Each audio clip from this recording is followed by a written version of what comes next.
Hello and welcome to this presentation about prototyping.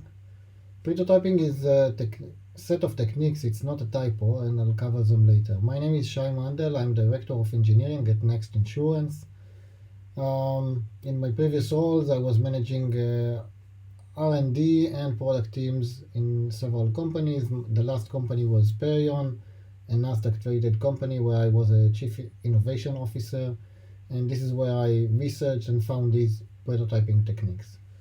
A little bit about Next Insurance. We are a double unicorn. We are worth more than $2 billion, and the company was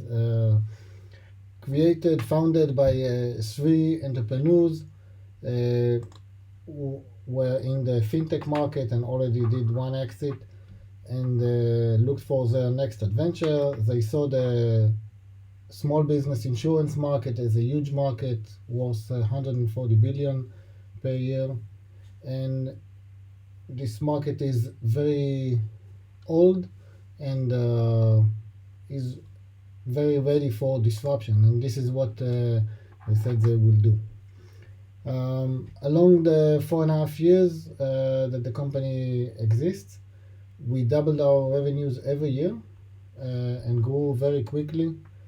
And we will get back to this growth graph in a few minutes. We will explain how we did this, and a lot of it is related to this technique called prototyping and how we use it. So when we were founded, there was a seed round of $30 million, not a small amount of money, and you may say, when you get such amount of money, let's build it right. Let's start with building the right product in the right way. As every startup, you have a runway, and one of your worries is not to lose all the money before you are able to find the product and get it to the market and start getting revenues. So you want to build it right, but what is the right it? What product you need to build? In the agile world, we called it finding the product market fit. This is the area where you see that your product meets the market needs. Customers like it, you get traction, and this is when you see the growth. To get there, it is not easy. Not all companies succeed. As you know, 90% of the startups are failing. And the secret is about this beginning of the curve. At this stage of the company, when you're only starting, you want to iterate quickly. You want to try many different ideas until you find the one idea that will work with your customers. And to do that, you want to work quickly. As Eric Ries mentions in his book, The Lean Startup, what you want to do is to create this circle, this loop of iterations where you build something. Usually it's called the MVP, minimum viable product. Then you put it in the market, you measure the success of it, the traction with customers, and you learn from it. And based on this learning, you're building the next release. And the question is, how fast can you do these iterations? Because time is money, and the fastest you go, the fastest you try and you tune, the fastest you'll find this product market fit. So how do you do it? You experiment, right? You go into the lab, and you create experiments. You start with an hypothesis, and in our case, we wanted to prove two hypotheses. One is that product will be looking for small, medium business insurance online and not only through agents. And the second one is that people will actually buy the insurance online. As Eric mentions in his book, you can't always stay in the lab. You have to go to the market. You have to meet the real customers. So what should you do? Well, what will be the first employee in the company? As any startup, you probably will guess this should be a developer. Well, actually not. If we want to prove that people will look for this, the first employee that we had was a digital marketing expert. And what he did, he built a campaign, a Google search engine marketing campaign for keywords like small business insurance. And once you look for it, you will see the ad, and it will get you to a landing page. This landing page, you can build it in a day. In our case, we only wanted to understand a few things about the customer who clicked on this ad. And this is what is his profession, in which state, and what's his email. So later on we can use this data. Regardless of what the customer was entering there, we always said, unfortunately, we can't serve you today, maybe later. No value for the customer, but a lot of value for us because we were able to test our assumptions, remember. We wanted to see what's the cost of the ad, how many people will come, how easy it is to get it, and we really tested it. This technique is called a fake door. When you create a door, but whenever you open the door, there is nothing behind it. And you do this when you don't have a product, but you want to see if there is interest in this kind of product. Okay, so this is technique number one that we covered. So for the hypothesis number one, we proved it. We saw that people like the product and they come and search for it. The second hypothesis is, will they buy it? And selling a fake product, a fake insurance product, this is not ethical and we can't do it, right? Because we sell coverage for the customers, they trust us. So you can't sell a fake. What will you do? So in our case, we sold a product of a different company. You use the facade method. You sell a ready-made product. So we registered as an agent of a real insurance company.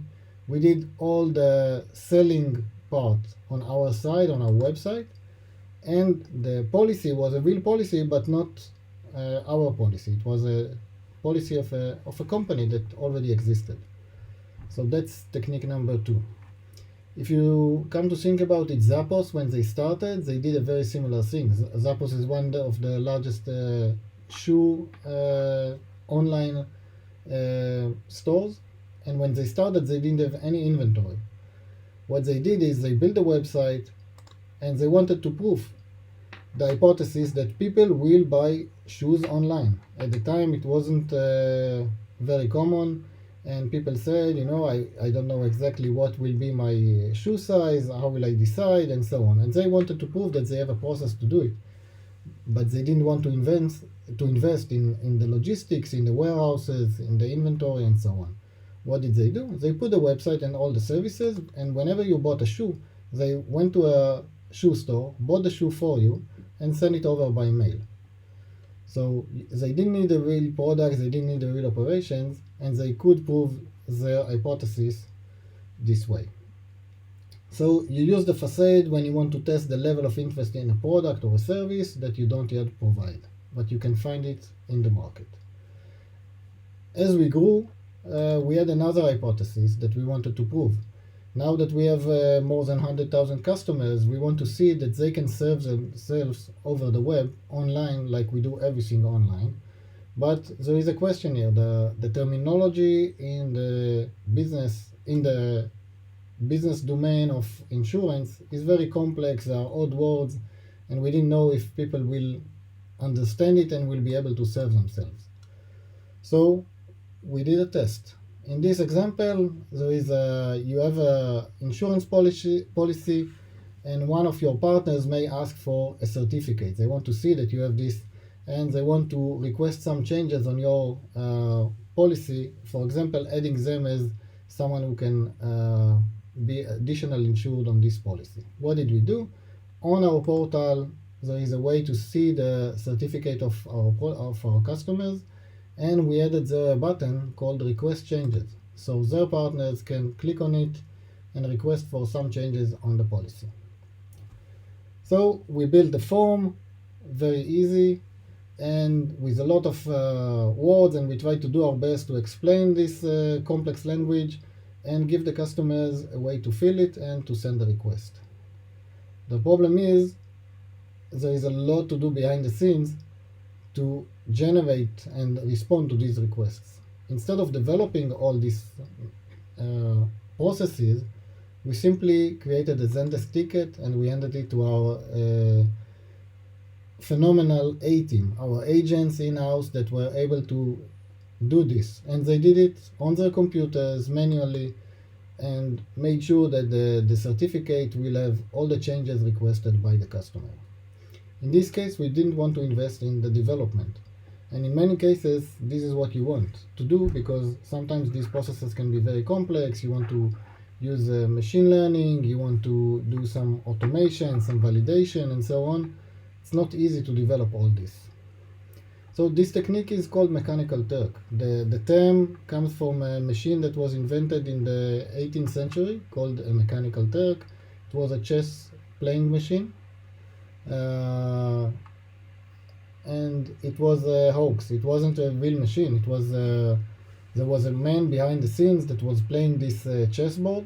But for 84 years, this machine traveled around the world, played with many people, including Napoleon Bonaparte and Benjamin Franklin, and won games, and it was a real wonder. And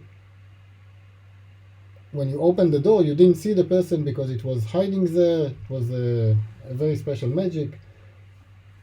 But the term, you can use it today as well for yourself.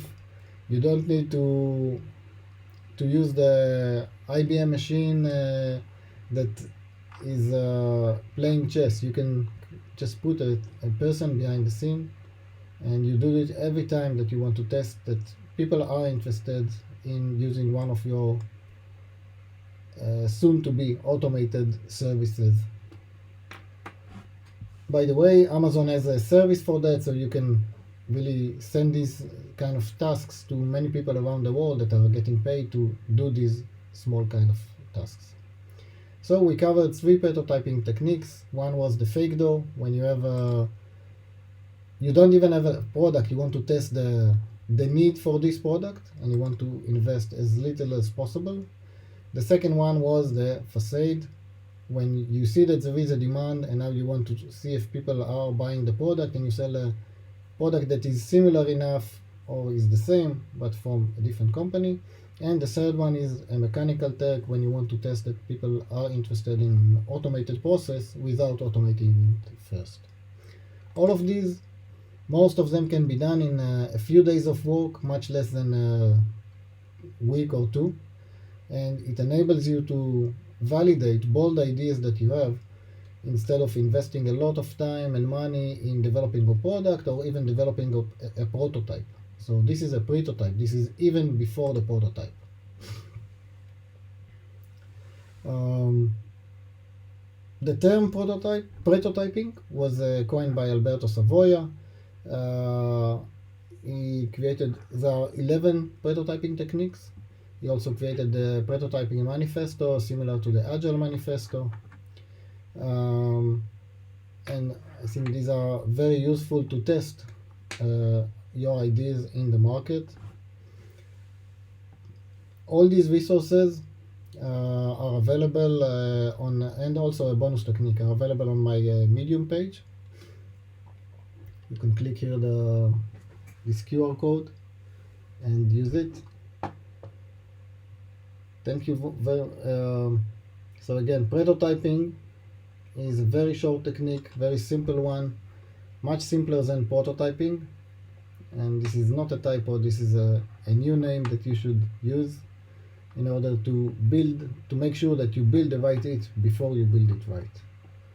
Thank you very much for listening, and I hope you'll find it useful and be able to use it in your company. Bye bye.